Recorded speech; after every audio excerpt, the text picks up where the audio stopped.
فرمایا یہ امامہ کی سجاوٹ، یہ جبین روشن، یہ قبائے عربی اور یہ نیچا دامن، مردہ بھی دیکھے تو کر چاک غریبان کفن،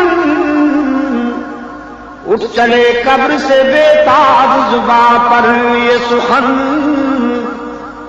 مرحبا سید مکی مدنی العربی، دل و جاں باد ہدایت اجر خوش لقبی۔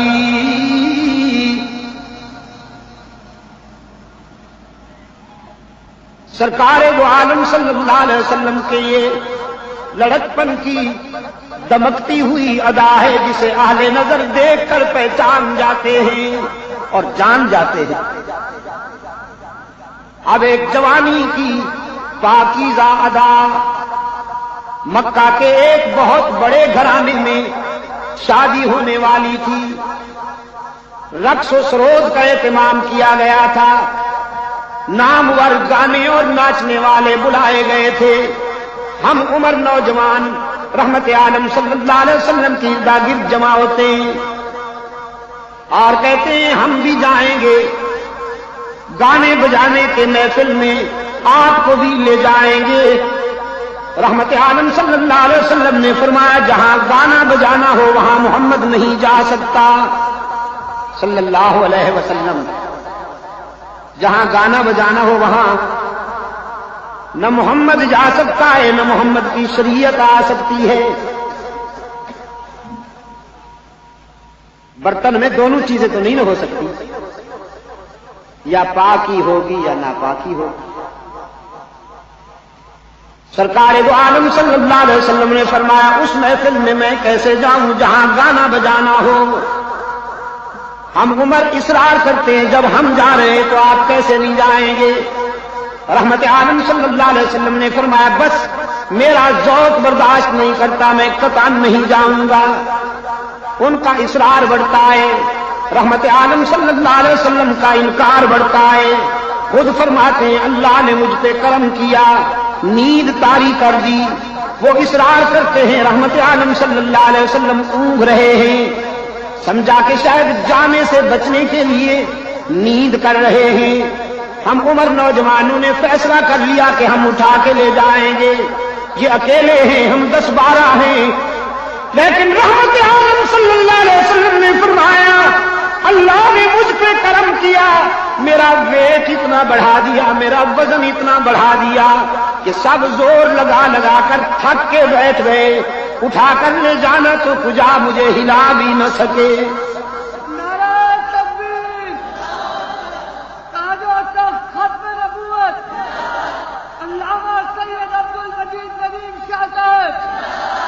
حضور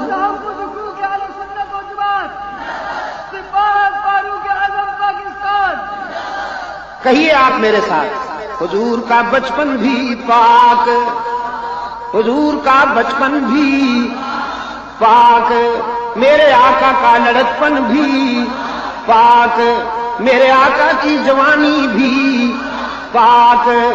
مکہ والوں نے کوئی احسان نہیں کیا، یہ کہہ کر جربنا کا مرارا مارائنا فی کا الا صدقا، کوئی احسان نہیں کیا، جو دیکھا تھا وہی مان لیا۔ رحمت عالم صلی اللہ علیہ وسلم نے فرمایا تو پھر مجھے صادق مانتے ہو، امین مانتے ہو، جو کہوں اب بھی مانو گے؟ کہنے لگے ضرور مانیں گے، ٹٹولنے کے لیے، پرکھنے کے لیے۔ رحمت عالم صلی اللہ علیہ وسلم نے فرمایا اگر میں کہوں اس پہاڑ کے پیچھے کوئی دشمن حملہ کرنے والا ہے تو مان لو گے؟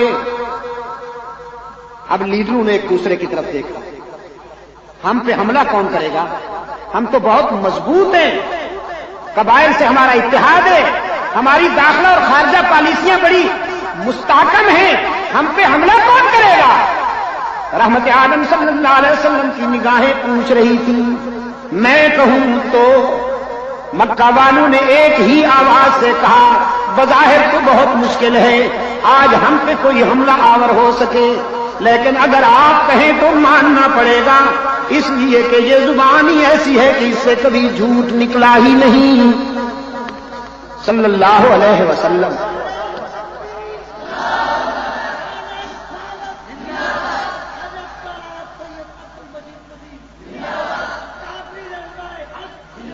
سرکار دو عالم صلی اللہ علیہ وسلم نے فرمایا اچھی بات ہے، اگر مجھے صادق اور امین مانتے ہو تو پھر آؤ، میں بھی کہتا ہوں تم بھی کہو، قولوا لا الہ، ٹھہریے الا اللہ میں جلدی نہ کی، ذرا لا کا جھاڑو پھر لینے دیجیے، ذرا صفائی تو ہو جائے نا، ذرا صفائی ہو جائے۔ دودھ ڈالنے سے پہلے برتن صاف کیا کرتے ہو کہ نہیں؟ ہاں، الا اللہ کا دودھ ڈالنے سے پہلے ذرا لا کا جھاڑو پھر لینے دو، سینہ صاف تو ہو جائے نا ذرا۔ لا الہ، حضرت گنگوہی رحمت اللہ علیہ نے زندگی کے آخری لمحات میں دنیا چھوڑنے سے ذرا پہلے بڑے خاص تاثر سے فرمانے لگے، ہر تمنا دل سے رخصت ہو گئی، ہر تمنا دل سے رخصت ہو گئی، اب تو آجا اب تو خلوت ہو گئی، قولوا لا الہ، میں بھی کہتا ہوں تم بھی کہو، کوئی نہیں معبود، کوئی نہیں مسجود۔ اب شروع ہو رہی ہے وہ شاہراہ جہاں پر راستے جدا ہوتے ہیں، ایک ہی کا راستہ، دوسرا بھی کا راستہ۔ ہوس کہتی ہے بھی کو اپناؤ، ہوس کہتی ہے بھی کو اپناؤ، اور عشق کہتا ہے ہی کا نعرہ لگاؤ۔ اب آج گودرا کالونی میں بیٹھا ہوں، دیکھوں گا یہاں ہی والے کتنے ہیں، اور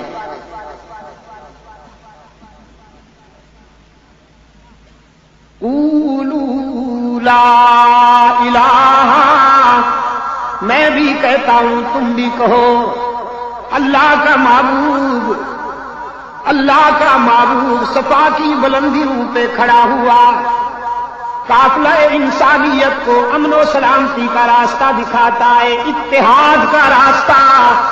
لا الہ، کوئی نہیں معبود، کوئی نہیں مسجود، کوئی نہیں ہر جگہ موجود، کوئی نہیں علام الغیوب، کوئی نہیں کارساز، کوئی نہیں دستگیر، کوئی نہیں حاجت روا، کوئی نہیں مشکل کشا، کوئی نہیں عزت دینے والا، کوئی نہیں رزق دینے والا، کوئی نہیں اولاد دینے والا، کوئی نہیں سب کے بیڑے پار کرنے والا، آدم سے لے کر رحمت عالم تک اور صحابہ سے لے کر اولیاء تک قیامت تک انسانی قافلے کی مشکل کشائی کرنے والا الا اللہ۔ مگر بھول جاتے ہو نا، مگر اللہ ہی میرے عزیز، اللہ قرآن آپ کو نماز کی ہر رکعت میں یاد دلاتا ہے، لیکن اجمی ٹھہرے نہیں، پڑھتے تو ہیں سمجھتے کم ہیں۔ ایاک نعبد و ایاک نستعین، ہم تیری ہی عبادت کرتے ہیں، ہم تیری بھی نا، ہم تیری ہی عبادت کرتے ہیں اور کرتے رہیں گے۔ یہ گرامر کی بات ہے، مضارع میں حال بھی ہوتا ہے، استقبال بھی ہوتا ہے، پریزنٹ بھی، فیوچر بھی۔ ایاک نعبد، ہم تیری ہی عبادت کرتے ہیں۔ ادھر ادھر دائیں بائیں دیکھ کر کوئی بھی کا بیمار ناراض تو نہیں ہو رہا؟ ہم تیری ہی عبادت کرتے ہیں۔ اور ہاں، اس لیے قرآن تو کلام فطرت ہے نا، وعدہ ہی ایسا لیا کہ زندگی کے ہر مرحلے پہ یہ وعدہ ملحوظ رکھا گیا۔ یہ تو نہیں نا کہ مسجد میں تیری عبادت اور مسجد سے نکل کر جہاں جھنڈی نظر آئی وہیں سر جھکا دیا۔ الطاف حسین حالی نے بڑے درد سے کہا، کہیں نخل مرقد کی چھاؤں میں سجدہ، کہیں مرنے والے کے پاؤں میں سجدہ، اشاروں میں سجدہ، اداؤں میں سجدہ، ادھر اور ادھر خانقاہوں میں سجدہ۔ سجدہ ارشاد ہوتا ہے یہ تعظیم ہے۔ گودرا کالونی والوں، میں نے کہا نہیں، یہ تعظیم نہیں، تقسیم ہے۔ اللہ کے حق میں تقسیم ہے۔ سجدہ کس کا حق ہے؟ اللہ ہی کا۔ تم جب بندوں کا سجدہ کرو گے تو یہ تعظیم نہیں ہوگی، تقسیم ہوگی۔ اگر بندوں کی تعظیم کرنی ہے، اگر آپ کا استاد ہے تو تعظیم کیجئے، اس کا سبق یاد کیجئے۔ اگر والدین ہیں تعظیم کیجئے، ان کا حکم مانیے، ان کا دل نہ دکھائیے۔ صحابہ سے محبت اور تعظیم کرنی ہے تو ان کے نقش قدم پر چلیے، اہل بیت کے نقش قدم پر چلیے۔ حضور کی تعظیم کرنی ہے تو اطاعت کیجئے، اولیاء کرام کی تعظیم کرنی ہے تو ان کی تعلیمات پر عمل کیجئے۔ سجدہ کس کا حق ہے؟ اکبر الہ آبادی بڑی پتے کی بات کہا، فرمایا ہو جس نے عبادت کا دھوکہ مخلوق کی وہ تعظیم نہ کر، ہو جس نے عبادت کا دھوکہ مخلوق کی وہ تعظیم نہ کر، جو خاص خدا کا حصہ ہے بندوں میں اسے تقسیم نہ کر۔ تو سجدہ کس کا حق ہے؟ نماز پڑھا کرتے ہیں آپ؟ الحمدللہ۔ نماز جنازہ بھی پڑھی ہے کبھی آپ نے؟ یہاں بھی لوگ مرتے ہیں، علاج نہیں کرتے، صحت مند رہنے کی کوشش نہیں کرتے۔ نماز جنازہ پڑھتے ہیں نا، باقی نمازوں میں بھی وضو، نماز جنازہ میں بھی وضو، باقی نمازوں میں بھی کپڑے پاک ہونا ضروری، نماز جنازہ میں بھی کپڑے پاک ہونا ضروری، باقی نمازوں میں بھی روح بقبلہ ہونا ضروری، نماز جنازہ میں بھی روح بقبلہ ہونا ضروری، باقی نمازوں میں بھی اقتدا، نماز جنازہ میں بھی اقتدا، باقی نمازوں میں بھی امامت، نماز جنازہ میں بھی امامت، باقی نمازوں میں بھی تکبیریں، نماز جنازہ میں بھی تکبیریں، باقی نمازوں میں بھی سجدہ، نماز جنازہ میں بھی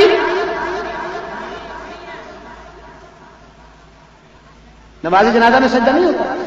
ماشاءاللہ، آپ تو مجھ سے بھی زیادہ پڑھے لکھے ہیں دوستو، آپ کو تو مجھ سے بھی زیادہ معلوم ہے دین کی باتیں، الحمدللہ۔